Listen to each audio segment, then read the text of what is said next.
On this video, I would like to continue what I started a while ago on Genesis 1, 1 to 5.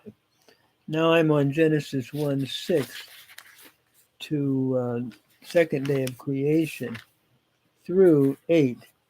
And what we'll be dealing with is the basically the Hebrew text, looking at the grammar along with a running commentary.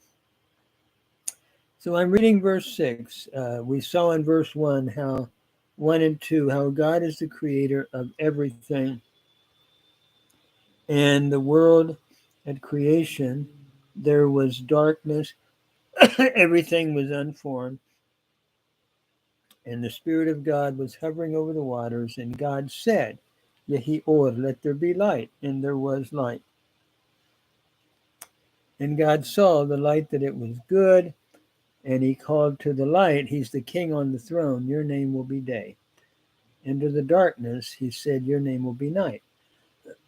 And that was the first day. One of the things that we talked about, how what a difference here from Enuma Elish, the Babylonian account of the flood, where we have Tiamat and Apsu merging their waters and giving birth to a theogony of gods. Here, we have monotheism.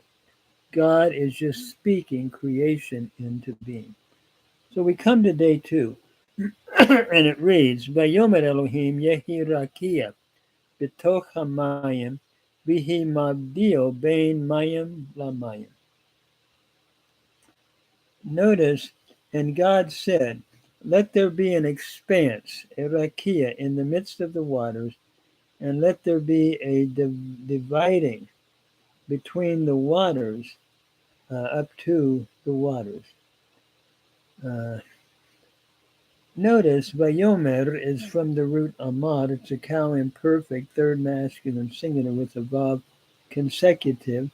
And God said, Yehi Rakia, let there be from Haya, a cow imperfect, Joseph, third person singular from Haya.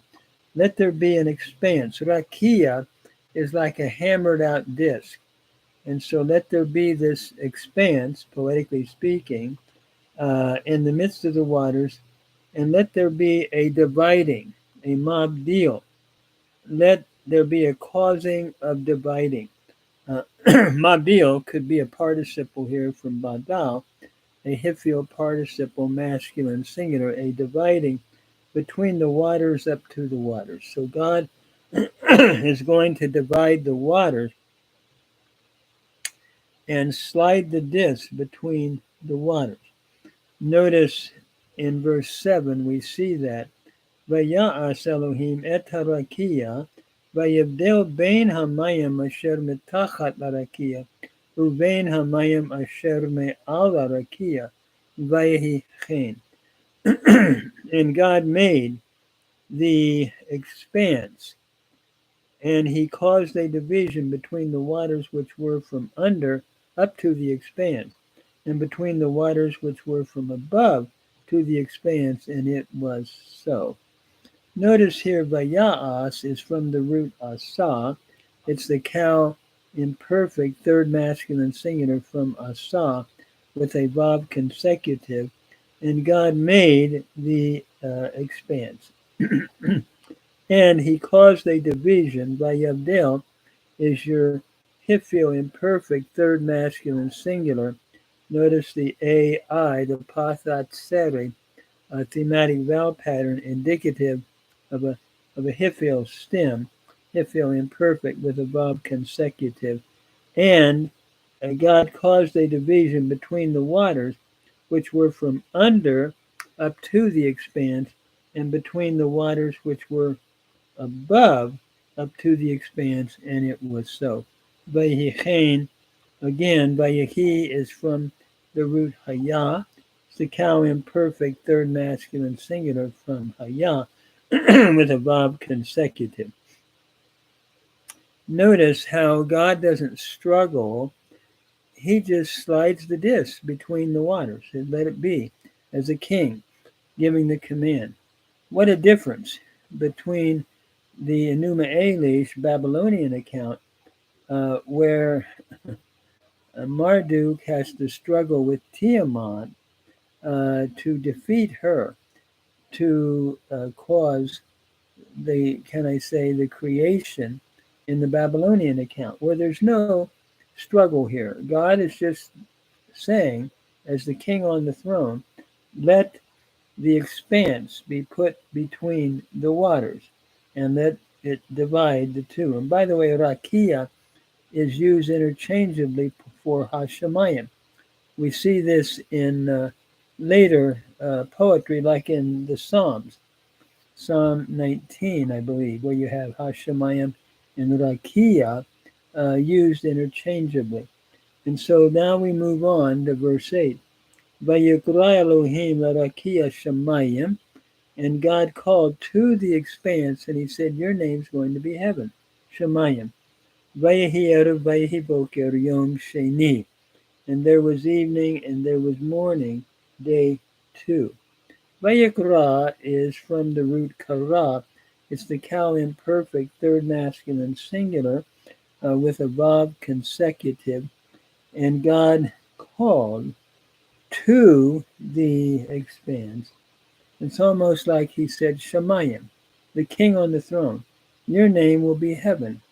And then, Vayehi erev vayehi boker yom sheni. And there was evening and there was morning, day 2. So on this second day,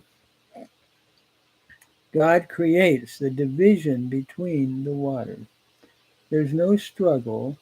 God simply tells the waters what to do, and the rakia is slid between the waters, poetically depicting God is in control, causing this division. There's no struggle, like we said, like in Enuma Elish, the Babylonian account, where Marduk has to struggle with Tiamat.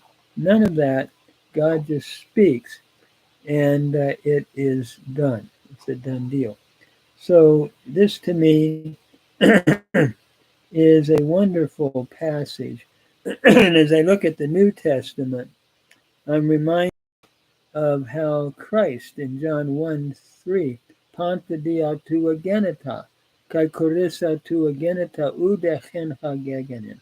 All things were made by him, and without him was not anything made that has been made. So basically, the New Testament in John 1 applies this idea that Jesus Christ is the maker of all things, and he is king along with Elohim. And I believe that, I personally believe that the Trinity is implied in Genesis 1. God, and then the Word, let there be, and the Spirit hovering over the face of the water, implying, I think, that all three persons were active at creation. So I'm going to stop there, and we're going to move on. I think of this song, How Great Thou Art, a celebration of God's greatness and what he has done. And I believe we're seeing this here. And what a contrast between the Babylonian account of Enuma Elish and the biblical account here.